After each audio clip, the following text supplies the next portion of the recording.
Start diversifying your assets. Do not trust in your local currency, which fluctuates with events. Protect your wealth. Gold and silver are always in demand and are limited in supply, so you can always find buyers.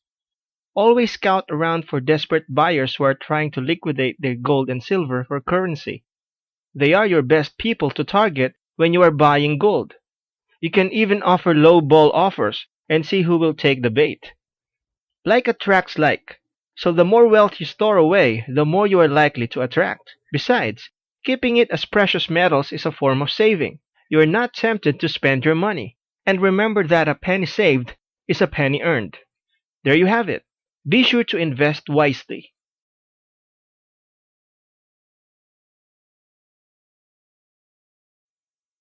A trader's mindset is very important.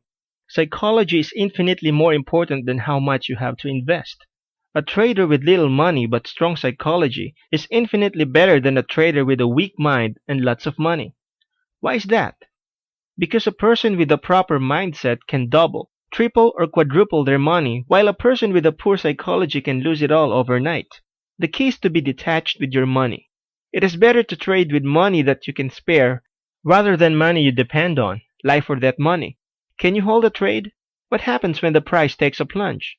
Do you understand that gold and silver trading is like buying a house? No matter what, the price of a house will always go up, but it is a matter of how long can you hold.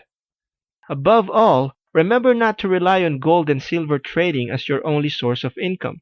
Most people, when they put all their eggs in one basket, make bad decisions because it represents all or most of their wealth. When you have income coming in from diverse locations, or even other commodities you are trading with, you will make better decisions.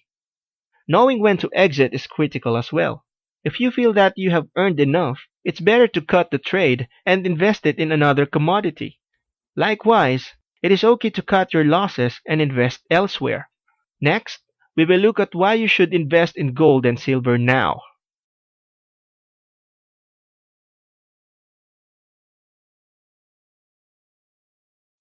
Am I looking for a quick cash, or am I in this for the long haul?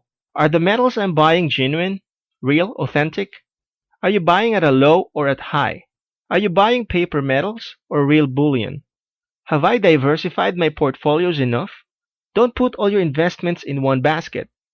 In our next video, we will look at the psychology for any precious metal trade.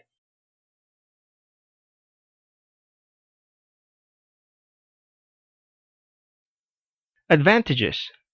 Preserve your wealth. Anyone can trade gold for any other currency if anything happens to a country's currency. Jewels are made of gold or silver can also be easily traded. You can find other buyers for your form of currency because gold and silver is a universal currency. Disadvantages. You can't easily liquidate your metals. You will need to find buyers.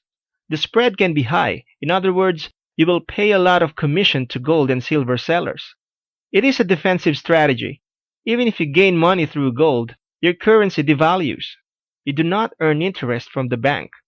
Next, we will look at 5 questions to ask yourself before making any investment.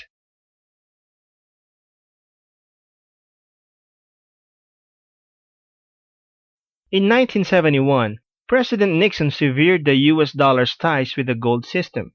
The US Treasury was running out of gold as more and more people were exchanging their US dollars back to gold. People were starting to lose confidence in the US dollar and more people were emptying the gold reserve. In act of desperation, President Nixon severed the gold standard, thus enabling the US to continually print money. They were effectively creating their own debt and generating as much debt as they wanted in the form of currency. Over the years, the US dollar started dropping and the price of goods started to go up. Now why is that?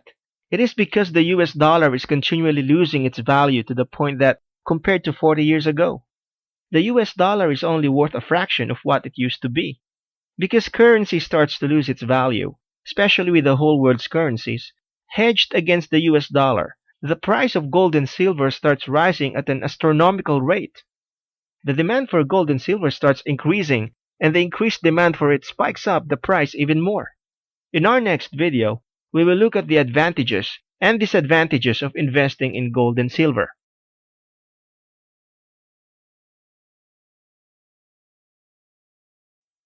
Did you know that all Did you know that gold and silver are one of the oldest forms of currency in the world? These two metals have been traded around the world for thousands of years. Printed money doesn't even come close to the value of gold and silver. In many ways, people still consider it as the de facto standard for currency. In the past, gold has always been known as a symbol of the rich and the elite. Silver is also precious but in more functional ways. Gold, we see it as jewelry and silver as silverware. Gold and silver is a sign of money and power. They are soft enough to be molded into different forms, and its form gives beauty that entrances people. Unlike currency in the form of paper money, you can't print it out of thin air, so it is inherently valuable. The gold standard is what governments use as a comparison of currency.